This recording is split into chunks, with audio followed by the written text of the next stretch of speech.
చాలా మంది స్టూడెంట్స్ అడుగుతున్నారండి, నేను చదువుకున్నటువంటి ఆన్సర్స్ బాగా గుర్తు ఉండాలి కాబట్టి దానికి ఏదైనా మంత్రము ఉంటే చెప్పండి స్వామి అని చెప్పేసి చాలా మంది కూడా అడగడం జరుగుతుంది.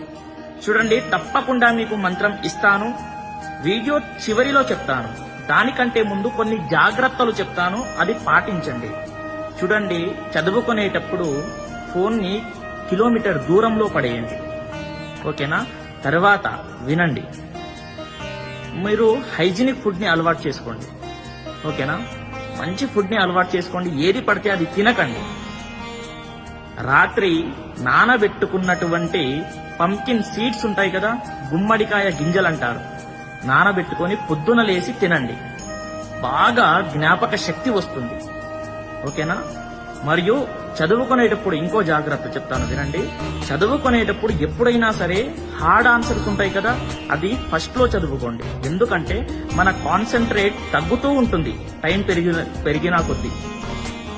ఓకేనా? ఇప్పుడు మంత్రాన్ని చెప్తాను, వినండి. ఓం గం గణపతయే నమః అనేటటువంటి మంత్రాన్ని 108 టైమ్స్ చదవండి.